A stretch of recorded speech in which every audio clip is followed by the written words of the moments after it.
year, the provost formed a task force to recommend ways to save money in academic affairs. The most controversial recommendations of the task force, which were released to the university on 26 October 2011, were the merger of the Colleges of Arts and Humanities with the College of Social Science, and the virtual dismantling of the College of Science and Mathematics by sending psychology to education, mathematics to engineering, and biology and chemistry and geology to the College of Agriculture. What more, how much more logical can you get than that, right? These mergers were said to save $250,000 per college, or $500,000 altogether. I should point out that there are a lot of people on the faculty who question those savings, and I don't believe that those amounts have been examined anywhere near closely enough. These mergers are alarming from an educational point of view. As the schools stand, they make sense as divisions of different branches of learning. People who come up through one of the departments in arts and humanities are the people who become deans of arts and humanities. They have a commitment to the branches of knowledge taught in their schools and fight for them. Arts and humanities deans that I've known, Luis Costa, Vita Samian, know and value arts and humanities and understand something about what they need to be effective in a university. The same is true of the deans in all the schools. They understand their departments, they understand the area of education they're working in. To use an extreme example, would it make sense to have an engineering school dean who is a professor of art history? Does an agronomist have a good feel for what makes a department of chemistry function? Well, we may find out next year. Will he look after it with the same care and understanding and commitment that he looks after, say, plant science? These suggestions by the task force, frankly, scare the daylights out of faculty in both arts and humanities and sciences and mathematics. They need to let people know how much it scares them. Up in the faculty senate. Now, the task force had 10 members. None of them were elected to the task force by the faculty. I want to stress that. None of them were elected by the faculty to the task force. 5 of them were picked by Bill Covino, the provost. These included 4 deans and the chairman of the faculty senate, Michael Caldwell. Michael Caldwell then picked the 5 faculty members. Now, this has to be put into a wider context. As I said at the beginning of my speech, the Senate has a committee, the University Budget Committee, elected by the faculty specifically to address budget issues. This is the charge to the University Budget Committee set forth in the Academic Policy Manual, the book that acts as a constitution for governance in this university. Now, here's what it says. The University Budget Committee shall be the deliberative body of the faculty on budget and resource use as they affect the university, and including but not limited to instructional budget, allocation of faculty positions, allocation of space, institutional support budget, the athletic budget, facilities planning, and self-support programs. The committee shall be responsible for recommending on all university budget decisions affecting instruction.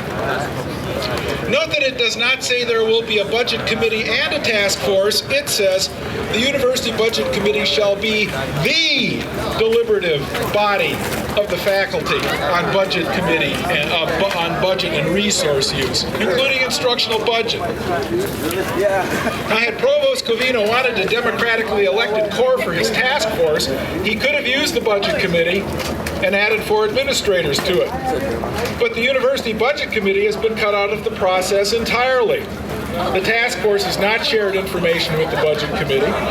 It is true that one of the task force members was the chair of the Budget Committee, but he did not share task force deliberations with the Budget Committee.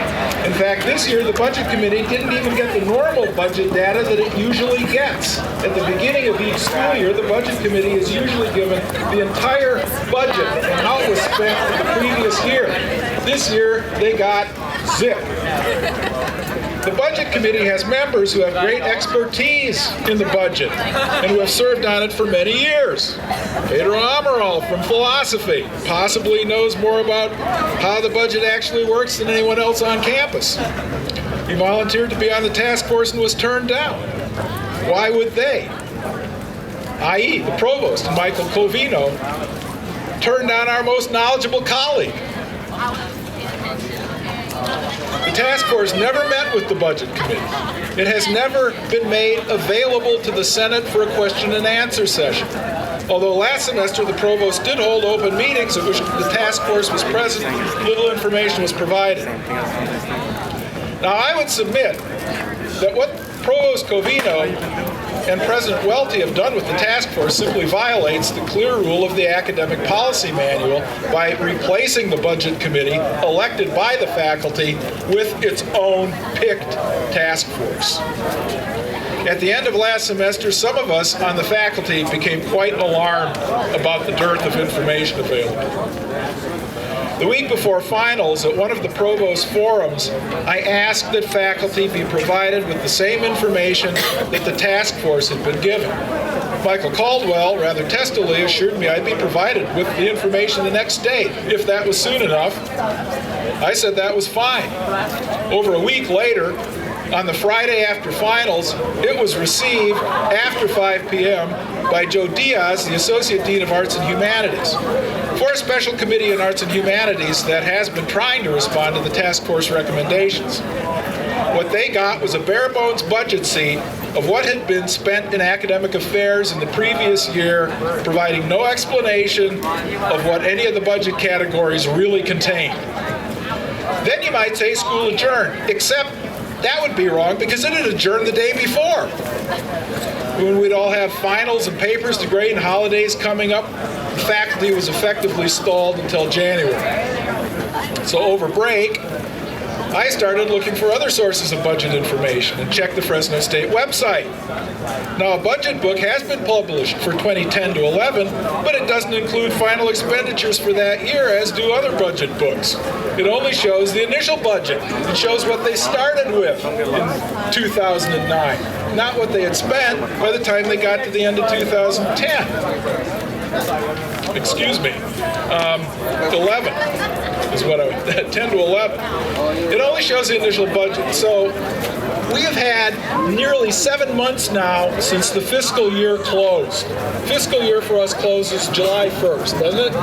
July 1st, still no information about what was actually spent. Does it really take them over 6 months to tell us that?